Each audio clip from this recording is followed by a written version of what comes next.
Hello, this is William Michael of the Classical Liberal Arts Academy, and today is June 19th, 2023. One of the most common questions that I receive from prospective parents learning about the Classical Liberal Arts Academy is how this actually works in real life. This morning, I received a call from a homeschooling father who is taking his kids out of the schools and getting started with homeschooling, has been researching all the different curricula, read the free book that we offer, Understanding Classical Catholic Education, um, and reached out to me this morning to ask some practical questions. How does this actually work? What does this actually look like? And so on. And in these questions, the most important question that comes up, the most common question is, what does the schedule look like? What does the schedule look like for a family homeschooling with the Classical Liberal Arts Academy? When you read that book, for example, Understanding Classical Catholic Education, when you read pages on the website, even when you listen to talks that I publish on YouTube or on the website, you hear a lot of philosophical talk, a lot of religious talk, a lot of talk of principles and history and philosophy. But at some point, it's got to move from being this general talk about principles and ideas to something practical and real. It's got to touch the ground at some point. And it's hard for parents to do that work themselves because most homeschooling parents never had any teaching experience in the first place. And second, they've never had any experience with classical Catholic education, real classical Catholic education. And so they're really running into the dark. And it's very difficult to grasp what it would look like or how it works. And so in this talk, I'd like to take some time, and this talk may be lengthy because I'm just going to continue until I feel like I've covered all of the important points. But I'm going to take some time to walk through what we provide as a recommended or sample schedule for homeschooling families who use the Classical Liberal Arts Academy. Now, I want you to realize as I get into this that this is not some conference speaker, some talking head just sharing some ideas about what I think a schedule should be like or what I would recommend to someone else. I'm a homeschooling father myself. I have 10 children of my own whom I've been homeschooling for over 20 years. I'm going to share with you the schedule and some of the insights that we actually use and have used in our own family.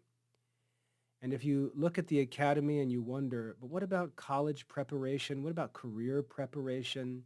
You know, is the academy able to prepare children for college admission? I can assure you that I have 10 children, as I said, and the first four of our children who have come up through homeschooling in the Classical Liberal Arts Academy were all admitted into college and are doing very well in college. My oldest two children, my oldest son Jonathan is finishing his bachelor's degree this year with A's and B's in college. He's an ROTC cadet with his tuition fully paid. He'll be commissioning as an officer in the U.S. military as soon as he finishes his last semester this year. My eldest daughter Elizabeth is also an ROTC cadet with her tuition fully paid, and she'll be commissioning as an officer next year. She's currently a combat medic, but she's finishing up as well.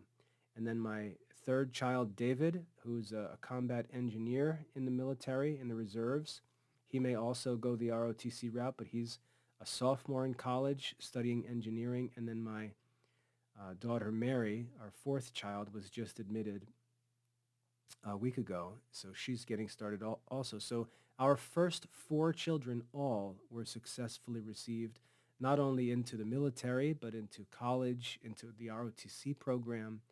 And you can compare those achievements with any other school and find that homeschooled students in the Classical Liberal Arts Academy, while they have the benefit of learning all of the classical Catholic studies that we offer, also are well prepared for college and career in modern society. So I hope that this video will relieve any anxiety you may have, any uncertainty, and make all of this really simple and clear and practical so you can get yourself organized and dig in and get started. What I'm going to do is share my screen here. And you can see this is just the Classical Liberal Arts Academy website. And to find the schedule that I'm going to share with you and talk about in this talk, if you just look over to this left menu, under Getting Started, you'll see a link to Homeschool Schedule. And I just added this link today, so if you go to the website and don't see it, you need to refresh the page or maybe clear your browser history, but it's there. So if you click on that link, it'll take you to this page that shows you the schedule. And if you want to get to this page without using this link, all you have to do is enter classicalliberalarts.com/schedule. classicalliberalarts.com/schedule, and it'll take you to this page. Now, this page itself is not very significant. It's an old article that I had posted. You can see it was posted in 2021, so this has been online for over 2 years now. But this image of the calendar is actually a link that's going to take you to a document, and that's where I'd like to go with you. So if you open this page, again, you can get there using this link on the side menu or by entering classicalliberalarts.com/schedule. Once you get to this page, just click on this image and it'll open up a Google Doc, as you can see here, and this is our actual schedule. So as a parent, you can use this as your schedule if you want to, or you can make a copy of it and edit it however you please. I'd recommend, though, that you not start editing things until you've had a chance to walk through this with me, because I want you to make sure you understand why things are as they are so that you don't start making changes without understanding the why behind some of these arrangements. To make a copy, all you need to do is open this document and then go up here to File, click on File, and then you see the link Make a Copy. So you can make a copy of this in Google Drive if you use Google Drive. If you don't use Google Drive, you can go to Download over here, and you can see that you can save it as a Microsoft Word document or as a PDF or whatever. But you can easily make a copy or download a copy and then edit it or change it however you please. So again, to find this document, just go to classicalliberalarts.com/schedule, and you may need to come back to this, over the course of the year or over the years as you continue to work through homeschooling. It's always going to be available at classicalliberalarts.com/schedule. All right? So with that background info out of the way, let me just zoom in here to full size. This is, as I said, a sample homeschool schedule. This is not a rule that needs to be followed. This is not a my way or the highway schedule that is necessary for success in the academy. This is a sample homeschool schedule. So if you ask me where you should begin thinking about scheduling, I'm going to say you should begin with this schedule. It may be smart for you, if it's possible, it may be smart for you to get started by following this schedule before you start thinking of any changes. You're going to probably find that this schedule is challenging, and I just want to remind you that my family has been homeschooling for 20 years. Both my wife and I are experienced teachers. We're self-employed. I work from a home office, so we have a lot of advantages, and you may look at this and find this really challenging, and that's good. And don't be discouraged, because you have some advantages over my family. My wife and I, for example, even though we're both classicists and I work from home and we're homeschooling parents, we're very busy. I don't spend any time during the day with my children with their homeschooling work. I may stop in during my lunch break and get something to eat and talk a little bit, but my wife is a homeschooling mother, and she's the one working with my children. So don't think that this is sort of these two classicist parents with all this time. That's not how it actually works in real life. I'm very um, I'm very busy with my own work, and my wife handles most of the homeschooling work on her own. In addition to that, my wife helps me with academy work.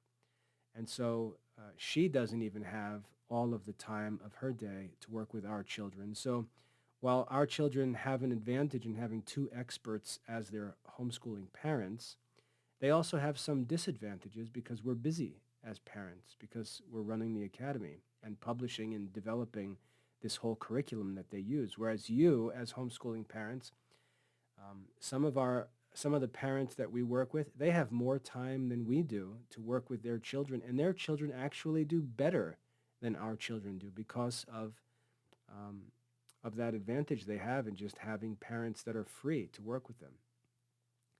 So this may be a challenging schedule, but remember how long we've been working in homeschooling. Remember that we have experience as teachers before we were homeschooling. And I'd like you to consider this as a goal, something to understand and aim for over time, even if it's not possible for you to practice when you're getting started. Think of it as a goal. But don't start watering it down and changing it, or you may end up changing some of the important parts without which it really won't work. So we're going to walk through all the details of this schedule. I'm going to explain every detail, so try to be patient and don't start reading through it and trying to jump ahead. Let me explain everything, and I'll make it as easy to understand and appreciate as I can. The first thing you'll notice about this schedule, and one of the most important things, is that it's a 7-day schedule. In modern schools, school days are Monday through Friday. In homeschools, school days are Monday through Sunday. Every day is a school day. There's no day off of Christian discipleship. There's no day off where we stop seeking wisdom and take a day off just to be foolish. The Christian life is a 7-day life. The Ten Commandments teach us 6 days shalt thou labor and do all thy work. It doesn't say 5 days. It says 6 days shalt thou labor and do thy work. And it says the seventh day is a Sabbath day, or what's called in Catholic morals, it's called the Lord's Day. So we've got a 7-day week to live the Christian life. 6 days are for work, and the seventh day is a day of rest. Rest from servile labors. Rest from worldly activities, things that we need to do in this life to earn our bread, to make a living, to interact with the secular market.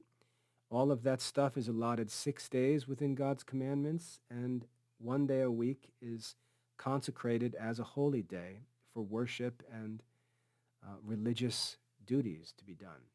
So we have to have, first of all, a 7-day schedule, a plan for our family life for all 7 days of the week. That's one of the first things that you'll notice on this schedule, and I would argue it's a non-negotiable. You have to schedule 7 days of the week for your family life if you're going to effectively homeschool. So that's the first thing I want you to note up on the top. We're looking at a schedule that covers 7 days of the week, and that's year-round. And I'm going to talk about some of these other calendar issues later on, but we're seeking to establish a schedule that's a routine, default schedule for every day of the year, every week of the year.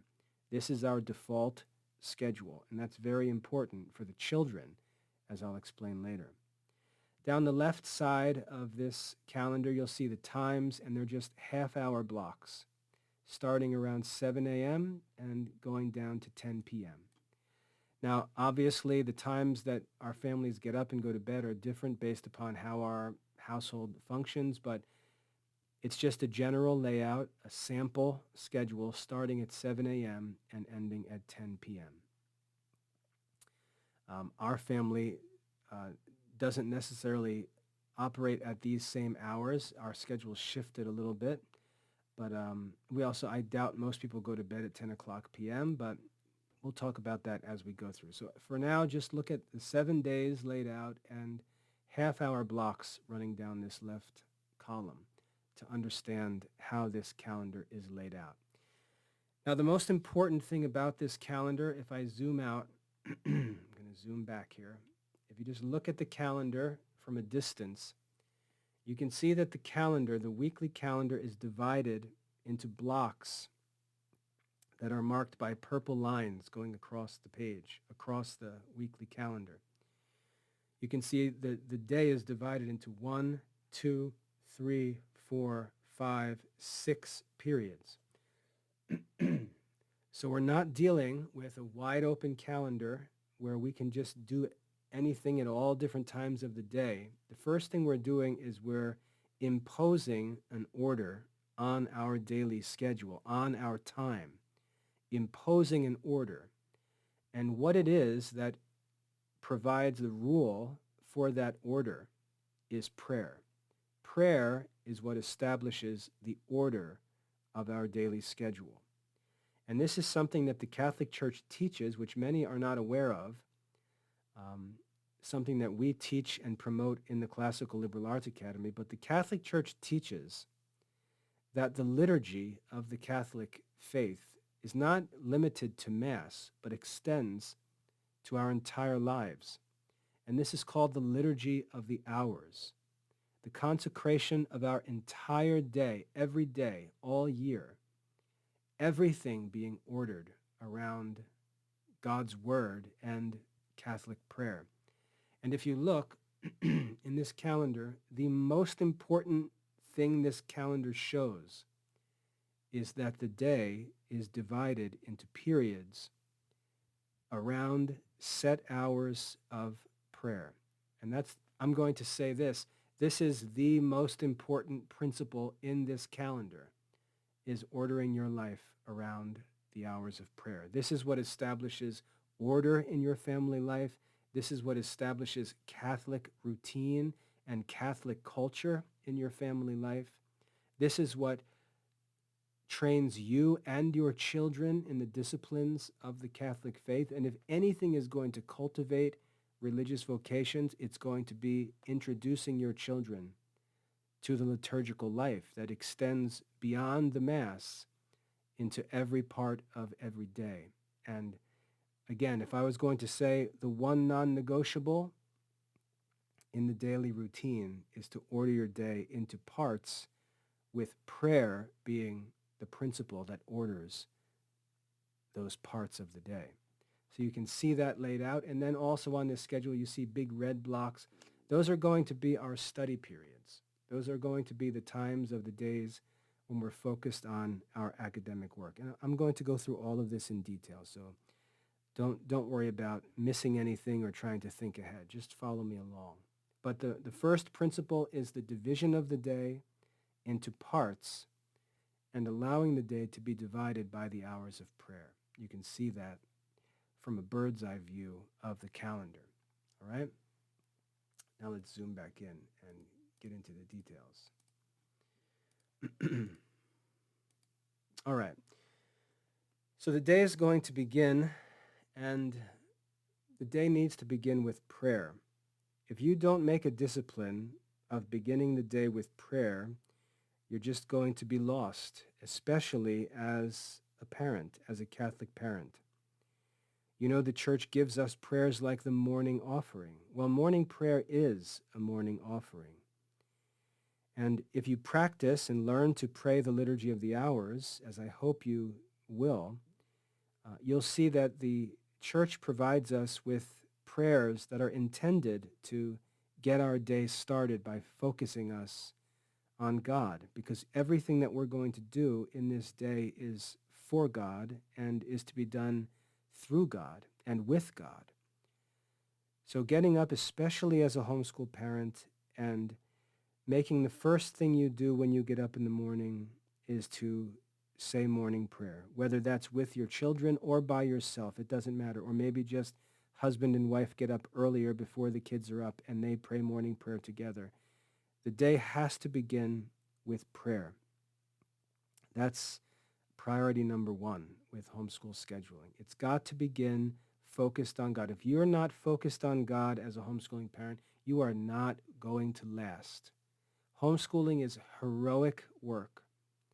It's as challenging as any work can be. It requires incredible patience. It requires incredible sacrifices. And you're simply not going to be able to do it with ordinary human strength and common sense. You're not going to do it. You have to establish a religious life and understand that homeschooling is an apostolate that's going to take everything you've got if you're going to do it well. It's a heroic undertaking, and you need to be prepared for it. You need to be focused on God. You need to have your thoughts about your life straightened out and ordered, or you're not going to make it. And the Liturgy of the Hours already provides us with all of the resources we need to do this. And so I recommend getting your day started with morning prayer. Not necessarily the whole family, because that's often not realistic. And you can't allow the house just to explode every morning when people start waking up and it's chaos from the start. You've got to get up before the children get up while the house is quiet, and you've got to prepare the environment and prepare yourself for the work of the day. So you've got to get up and have morning prayer. That's number one.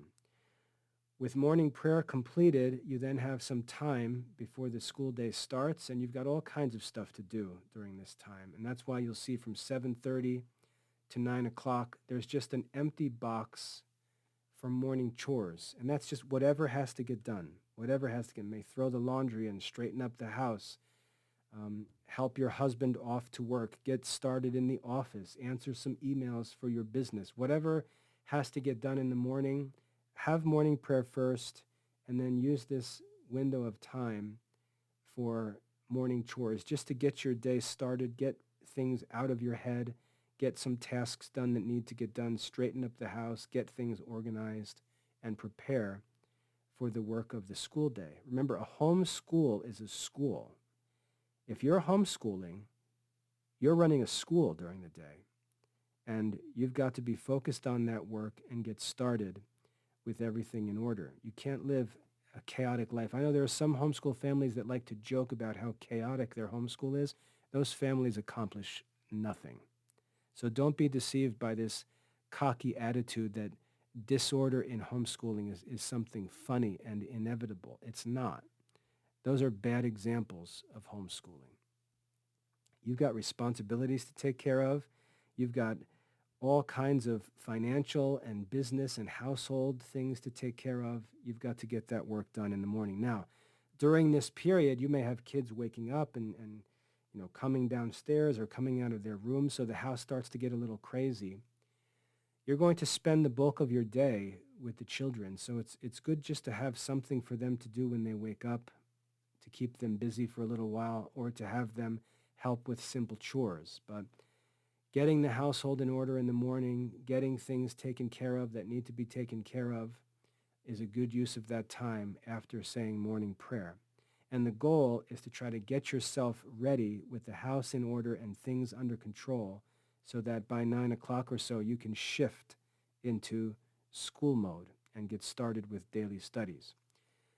What I recommend around 9 o'clock as sort of the end of that chore period and the beginning of the formal school period is to have mid-morning prayer.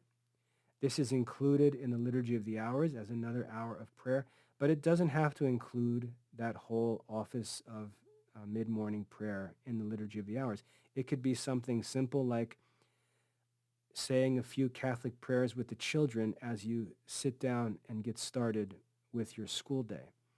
It could be simple things like praying the Lord's Prayer and the Hail Mary and the Angel of God prayer, something like that, just to establish the school day starting with a formal start and making it um, God-oriented by entering into God's presence through prayer. That's an important way to begin the school day, and praying specifically for God's help with studies during this morning study period. So start with mid-morning prayer, whether you actually pray mid-morning prayer in the Liturgy of the Hours or just take some time to recite some prayers. A good source for some prayers to recite at this time would be the prayers that are studied in Baltimore Catechism, because you're going to have the children memorize those anyway. Might as well recite them at the beginning of the school day. So there's lots of options there, and that's the kind of thing that you as a parent need to organize for your own family. But there are some recommended starting points. Once you've finished with that opening prayer time, and it can also be used as sort of a homeroom type arrangement where you just deal with some um, announcements for the kids, some goals, or talk about plans for the day with the kids. Use it as a morning meeting after you've finished saying prayer. Just have that time where you transition from that open chore time into the formal study period. And then once that's finished, we get into our morning study period. Now what you see is from 9:30 to 12 o'clock here, there's these red boxes. So this is our study period for the morning on Monday morning. And you can see the subject of these morning studies is the trivium. So from 9:30 to noon on Mondays, we study the trivium. And we do the same on Wednesday, and we do the same on Friday. So Monday, Wednesday, and Friday morning, we focus on the trivium. Now, what is the trivium? Well, if we go to the study center and we scroll down to the course list, we see the trivium is a subject area in the curriculum. So these courses here, and you can see a lot of these are advanced courses, but if you look at the elementary level courses, things like Latin vocabulary, Latin reading, these are the courses that are studied during that trivium period. So any of the courses in this list that the students are enrolled in, they'll be studying during that Monday morning trivium period. Also in the trivium period could be modern studies. Down here, if we go down to modern studies, you'll see trivium or language arts type classes like English reading, English spelling, handwriting, elementary grammar. Those would all be considered trivium courses. Even though they're included in the modern studies section, for younger children, they can be done during that trivium period. So during that period, it's not one specific course, it's one subject area. And it's just 2.5 hours where we're going to focus on getting tasks done in trivium courses. And obviously there will be courses within those courses that are prioritized and need to get taken care of first. But it's good to have some variety, and it's good to stay focused on courses within a common subject area. So Monday morning, Wednesday morning, Friday morning, from the time when we begin our school day until lunchtime, we work on trivium courses. Now, as your children get started in our program, remember our system here, the Study Center, keeps track of all of their activities, all their progress, and they can begin to wander a bit in the sense that they can work at their own pace. And our system will keep track of all their lessons, will keep track of all of their activities, so they can begin to work independently during those periods, but they're going to focus on that subject area during that time. And what's good about this is the kids wake up in the morning, they know it's Monday, they know Monday morning they're going to be working on their trivium courses, and they've got almost 3 hours to get as much done as they can in terms of tasks in trivium courses. And what we're trying to accomplish in these study periods is just get tasks done. Make constant progress. There's no artificial quantity of how much progress should be made. We just want to make progress and get tasks done every day because we have a lot of time as a homeschooling family. So the goal during this period is just to get trivium course tasks completed during this morning period. At the end of this morning period, stop for midday prayer. And again, you can pray midday prayer in the Liturgy of the Hours, or you can just do something like pray the Angelus together at 12 o'clock. Um, I'm not so concerned as to recommending specific prayers, but it's good to just begin and end the study period with prayer to make it feel like there's a formal beginning and end that establishes order in your family life and schedule. And it's a real order. It's an order that's based on prayer according to the hours of the day. So that's the morning period. Now, I didn't include anything for lunch or anything like that because that's a different subject. How to handle meals and things like that during the school day. That's another practical subject that I think a lot needs to be discussed because most people order their day around the meal times, and that's really not a good idea. Um, but like I said, that's a separate subject. But you could include a lunchtime in here where the kids stop and have a meal and then get started with their afternoon studies after lunch. But I don't want to get into meal times too much with this because I'm focused on scheduling and planning the daily homeschool activities. After the midday break, midday prayer, we'll have a second study period, and here in the afternoon you can see that we study philosophy on Monday afternoons.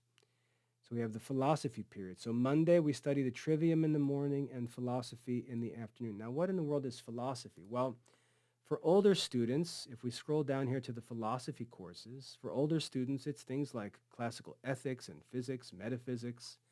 But for the younger kids, it's primarily Aesop's fables, Theophrastus's characters. These are the elementary level philosophy courses. So that's the kind of stuff, even Pliny's natural history, they can be studied during this afternoon period of philosophy studies.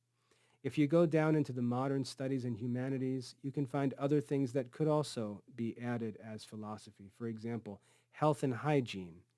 If you want your children to have a health class and study about health and hygiene, that could be considered a philosophy class. Morals and manners could be considered an elementary level moral philosophy class. So it's not so much that strictly courses in this list of philosophy courses are studied during that time, but the theme or the subject area during that afternoon study time is philosophy. So you can see what that day would look like. Trivium in the morning, philosophy in the afternoon, and then at the end of that study period, we wrap up with prayer. Usually by this time, the house is a little messy and things may be crazy. Maybe chores are left from lunchtime still.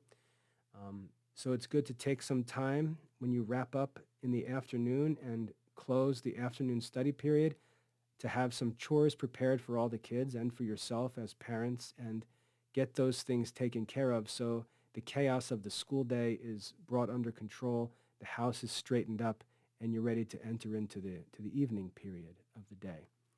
In our family at 4 o'clock, from 4 to 6 o'clock, we take off from studies, and you see PT and recess. PT stands for physical training or physical education, and recess. So we take 2 hours off in the afternoon. Normally, my wife takes our kids to the health club during this time. They go swimming, they exercise in the gym, go running, whatever they want to do for their fitness. My daughter take dance classes during these hours. But this after-school period is used for their physical activity. They get out, they can swim, run, climb, lift weights, play basketball, dance. All of those things are done in the afternoon. So during the day, when we're sedentary and focused on schoolwork, we're not worrying about getting exercise or being active. There's plenty of time for that in the schedule. We want to use our school time, and you can imagine how other practical things relate to this, like what do the kids wear? Well, they can have nice clothes on for the school day because they're sitting inside in an air-conditioned environment, and they can dress nicely for the school day and then get changed after that and put on some play clothes to go to the gym or some swim trunks and bathing suits and things like that. But we take afternoon time for exercise and recess. My teenage sons who are older, they don't necessarily like to go to the gym with my wife and kids, so they'll go out and run during this period. They'll go for runs, they'll do their own exercise. During this period of the day, I go out and do some garden and farm work. So I use that same period of time for my own fitness and my own exercise, but I do it through manual labor. But our family uses that period for exercise and work and extracurricular activities and things like that every day from 4 to 6 o'clock.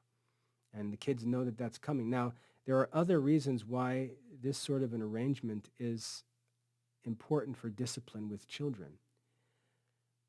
If you have enjoyable activities planned for the afternoon, during the day, children can be taught that they need to earn the opportunity to participate in those activities, that they're privileges and not rights. And so children who choose to be lazy and disobedient during the day can be told that they lose their activity time. So, for example, with our kids, my wife may choose to take the kids to the health club in the afternoon, but if one of the kids was not doing his work well during the day, she may not let him swim and have him sit on the deck of the pool while the other kids swim as punishment. So having this afternoon recess activity time also is a source of motivation for the kids to behave well during the school day because there can be consequences after school. So that's what our family does with the afternoon hours from 4 to 6 o'clock. We've got very active, very fit kids.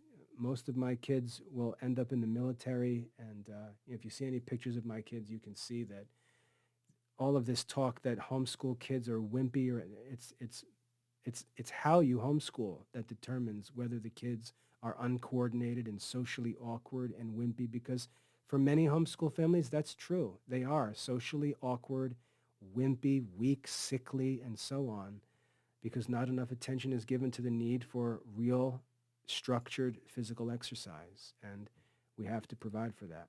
In this schedule, we do so from 4 to 6 p.m. every day.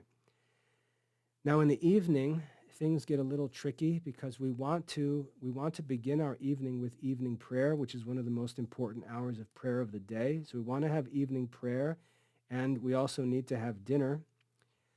But the order of these things can vary. Our family actually prefers to have dinner first. So the kids are out doing their PT and recess. They come home, and as a family, we get washed up and sit down for dinner around this time. And then after dinner, we clean up, straighten up after dinner, and then clear the table and sit at the dining room table for evening prayer. So we flip this order around, so there's flexibility there as well. But what's important to see is just that in the evening, we've got two important things to take care of. We want to have dinner together, and we also want to have evening prayer.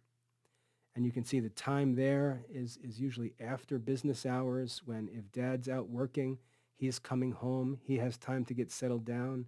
He may want dinner when he gets home and then calm down a bit and then have evening prayer. So the order of those events is going to vary based on how you do things, but there are two important things to do as we get started in the evening. We need to have dinner and get cleaned up and get the house straightened up after dinner and after being out during the afternoon, and we need to have evening prayer.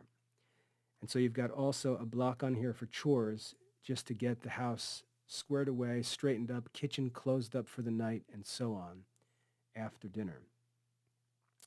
Then in the evening, in modern schools, the kids are just idle after school. They may have some homework, but in a homeschool family, we've got 2 hours after dinner. We don't want to just waste them with watching television or playing games or just goofing around in the house. We want to have some structured activity even for the evening hours. And so we work on humanities studies during those times. Or if there's leftover tasks that kids weren't able to finish during the daytime study periods, they can finish them up in the evening period. But we like to schedule humanities studies for the evening. And if you look on the study center and go down to the humanities, you can see the kind of studies that could be done in the evening. World chronology is one of our most popular courses, which is a summary of world history for Catholic students, geography, drawing classes, mythology, literature and history courses, and so on. These make for great studies during this evening study period. Another reason why it's good to have humanities like this in the evening is because those humanities courses also give us all kinds of ideas for things we can do together, like watch a movie or watch a documentary. We can watch, in our family, we watch the History Channel. We watch all kinds of historical films or saint movies and things like that. And where our movie time and video time is usually informed by our humanities studies, where we learn something in a lesson and then go look up some activity that we can do that's related to it. The History Channel is wonderful for that. There's all kinds of arts and entertainment and literature programs and dramas that you can watch that relate to literature courses and history courses and so on. So it doesn't need to be idle time watching SpongeBob or sports. It can be culturally enriching activity, even if it's leisurely. It can have a purpose and be a part of the homeschool plan. So we schedule the evenings for humanities studies, and occasionally we take some time to let the kids watch selected shows or videos that supplement and enrich what they're studying in their humanities courses. Now, another thing that's important is this evening time doesn't need to last the whole evening. Sometimes what we'll do is save this last block as just a free time for the kids. So we'll say, okay, you guys did very well today. You were good during your study periods. You got a lot of work done. You guys can have a break and just relax for a half hour, 45 minutes. You can go watch some show you'd like to watch, something fun and entertaining, cartoon or whatever. You can go play some video games for a little bit because you earned it. You got all your work done. You earned it. You can go have some free time. So we'll use that as another reward for good work during the day, another source of discipline and motivation for the kids to do good. We'll save that for this last block of time, and then we'll end the day with night prayer. So we finish the day with night prayer, and that's recommended to be prayed out of the Liturgy of the Hours. Um, and then after that, it's time to wash up and get ready for bed. Now, after that time, bedtime, for us usually refers to our younger kids. The older kids can stay up. We've got college kids in the house sometimes who are studying and doing things. And my wife and I will stay up until midnight or even later sometimes. But the night prayer basically marks the end of the day when the kids are going to get to bed, and then there's bedtime. We can make sure everyone's settled for the night, and then nighttime work, we call it, would come after that and is optional. So if there's stuff to do, if a kid wants to work on something after this 10 o'clock bedtime, he can just ask and get permission. My wife and I normally stay up and get a lot of our own work done at this time, especially my wife. This is when she's free after the kids go to bed, so she sits down and gets some of her own activities done.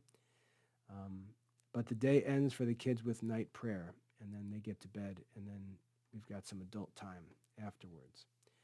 So you can see that daily routine that's established, and then on Tuesday, everything is the same except the subject areas change. So instead of trivium, we study quadrivium. Instead of philosophy, we study theology. And if you don't know what the quadrivium is, it's very simple. Just look at the study center. You can see the list of courses. These are classical mathematics courses. So for younger children, they wouldn't necessarily be getting started in these courses, but if you go down to modern studies, you'll see basic mathematics courses. Down here you see, modern arithmetic 1 right here. That could be considered a quadrivium course. Modern arithmetic 2 and 3 are further down here. And then we've got modern high school type math courses like algebra and plain and solid geometry. So all of those mathematics courses could be lumped under quadrivium and studied on Tuesdays during that morning study period. Again, just focus on making positive progress, getting tasks completed every day during that period. And then for theology in the afternoon on Tuesday, we look up to the theology courses and we see Bible studies, catechism, Summa Theologica, sacred scripture, and so on. Those studies, those courses would be worked on during that Tuesday afternoon theology period, and the schedule repeats on Thursday. So you see the same subjects on Tuesday and Thursday, and then you'll also see them listed on Saturday, and I should add one thing here. Because sometimes it's good to use Saturday as a school day. If you've got nothing else for the kids to do, if it's a rainy Saturday or something like that, or maybe you took a day off during the week and missed a day of studies, you can keep the same schedule on a Saturday, because remember, Saturday is a work day. Saturday is a work day. So if my kids have nothing to do on a Saturday, they don't just get a day off to go idle like I did when I was a kid. They'll have a school day. I don't necessarily want them to have a school day on Saturday, but they need to have a default schedule so there's not chaos. They're not waking up every day thinking that they're allowed to do whatever they want unless mom and dad tell them to do something else. They wake up knowing what the default schedule is, and then we'll tell them if there's going to be a change to the schedule. So for example, this past Saturday, I had work that I needed help with out on the farm, so I told my younger sons that I needed them to go in and do some yard work, cleaning up a trail out behind our house and doing some weed whacking around the fence lines on the farm. So they spent all day Saturday doing some chores on the farm rather than studying. But that's because I told them to do that on Saturday morning. My wife goes grocery shopping on Saturday afternoon. She usually takes one or two of the kids with her. So some of the kids will be home, not idle, and the other kids will be out for a ride with mom. My older sons will do things like cut the grass on Saturday, so they won't be in for a school day on Saturday. They have chores to do. They have work to do. There's stuff going on. And so there's a default schedule every day. So if there's nothing else to do, the kids know what they should do and just follow the normal study schedule. And then if my wife and I have other things that we need them to do, we'll simply not have school time and they'll do those other things. Now, what's true for Saturday is true for any day. So any day, because this is the default schedule every day, year round for us. Any time that we need a day off or a week off or something's going on and we need to take a break, we just take a break. This is our default schedule year round. So for 200 plus, 250 plus, maybe 300 days of the year, this is our normal schedule. But anytime we need to do something, we just take a day off and it's no big deal. So for example, right now it's June. My kids are finished with their college semesters and they're all home. We're not going to try to have disciplined homeschool days when our adult kids are home for a little while. We'll plan some family activities, make use of the time that they're home, and not ask them to be quiet because the other kids are going to keep studying when they're home for a couple weeks. So we can change the schedule, take days off anytime that we want to because we practice and follow this schedule year round. At different times of the year, we'll take a family vacation, take a week off. We come home and just pick up where we left off. It's a beautiful day outside. It's 75 degrees and sunny, and everybody's home. We'll take a day and go for a zoo trip or a day trip to the beach or to the park. We just take that day off, and the next day we come back and pick up with the normal schedule and continue through the week. So there's endless flexibility for the family on this schedule, but there's also order. So there's order within flexibility, and that's what's difficult. It's easy to say, oh, we're very flexible, when it means you just have no order at all. But this schedule, when you lay things out like this, and the kids, after a while, they learn the routine, that this is the default schedule. They know what to expect each day. They get used to it. They become comfortable with it. And that takes some discipline from the parents and patience to establish that routine. But once that's established, you'll find the kids don't fuss much. They actually like routine. And they get used to it, and it's normal, and no one even talks about it. And When there's time for something else going on, if let's say grandparents are in town, just take a couple days off. It's no big deal. But don't start moving things all around or have every day be a different schedule, or worst of all, have no real schedule and mom just decides what to do every day. Because what happens in that situation is the kids wake up not knowing what's going on and they immediately start trying to push their own will, and mom just has to fight with the kids all day, every day, as they try to get their way and ask if they can do this and do that and do this, and mom has to sit there and yes and or no everything that they request. That's what many families do, and it's miserable. The parents spend most of the time arguing with the kids, trying to corral the kids together. The kids are running in 100 different directions. They're all over the house with all kinds of stuff going on, and that's just because there's no order. There's no default schedule. And these kinds of things ideally will be established when the kids are young, so that by the time they're old, they can't even imagine things not working this way. They wake up and they know what to do, they know what's going on, they know what to expect, and when those conditions are in place, there's usually not a whole lot of fussing about about the day's activities. And anytime something else comes up, you can just take a day off, take an afternoon off, take a morning off. And when you get back home and settled, just pick right back up in the schedule where you left off with no confusion. So that's how the schedule both orders the day and leaves flexibility. Flexibility within study periods, flexibility for students to work at their own pace, but at the same time have a common schedule where they're working on the same subject area. So a combination of order and flexibility. Now you'll notice on Friday evenings,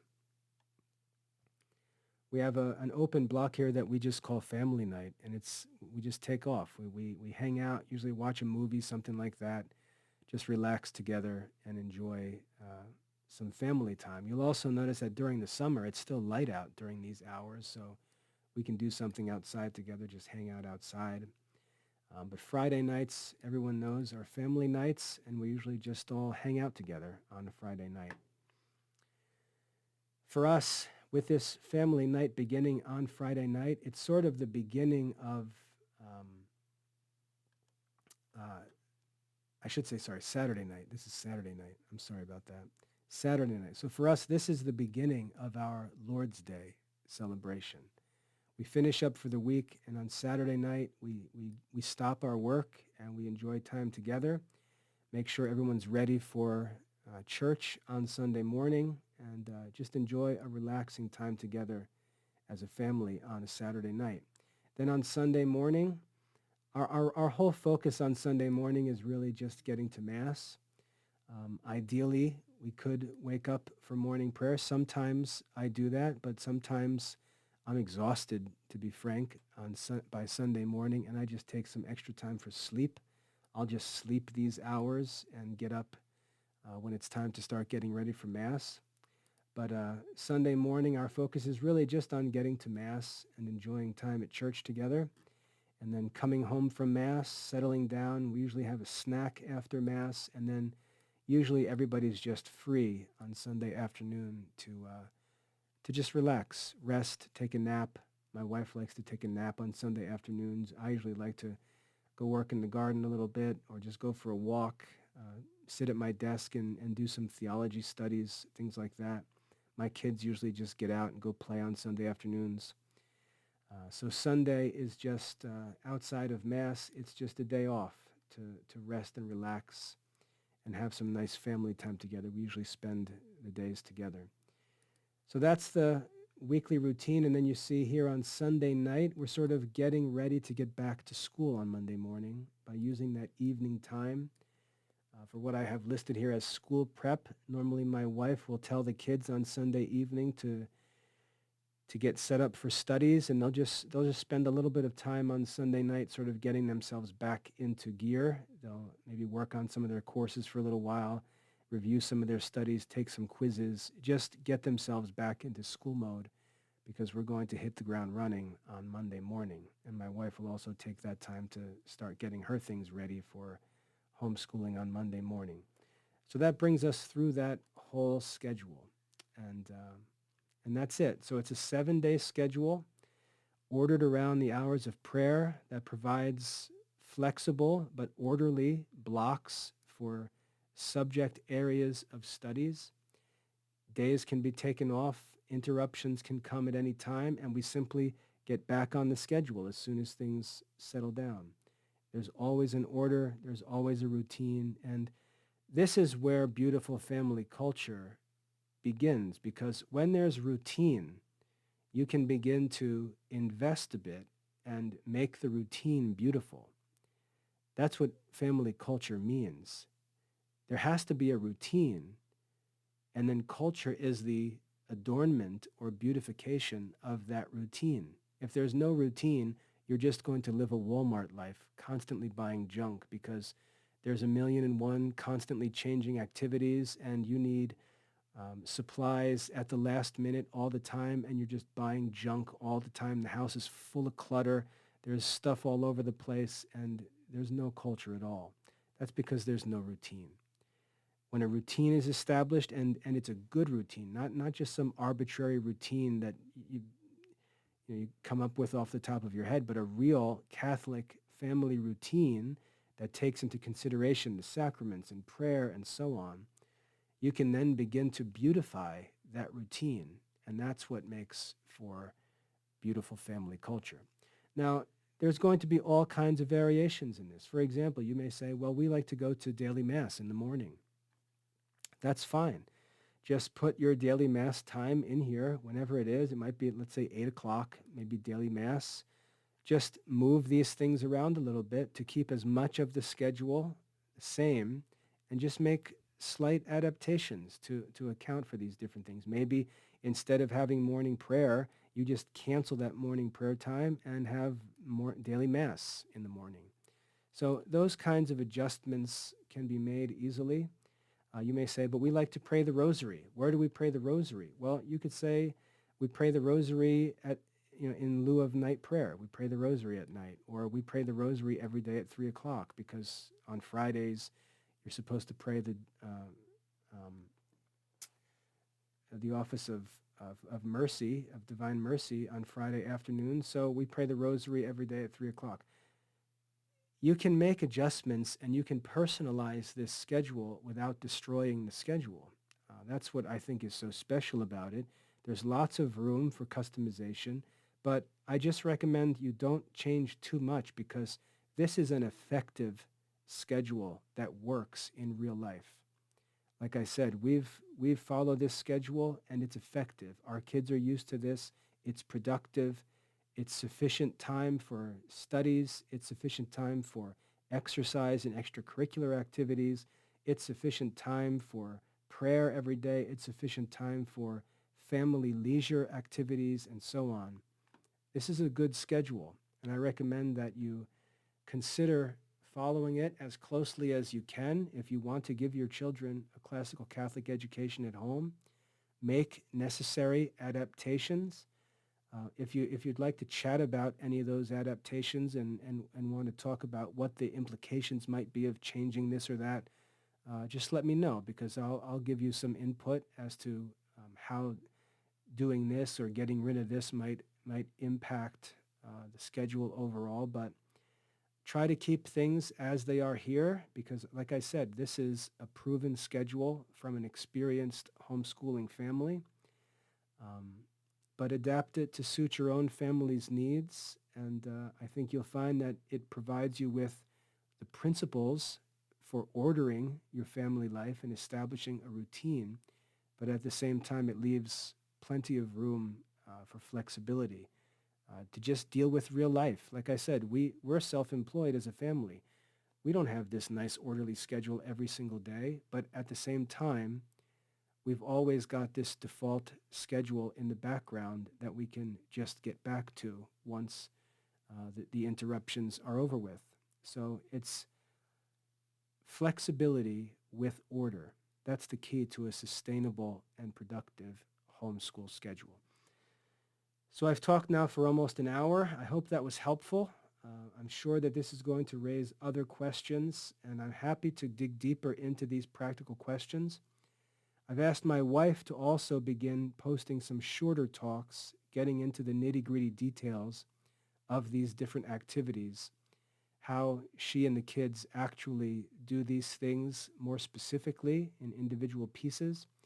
And so hopefully you'll see her post some of those talks in the future.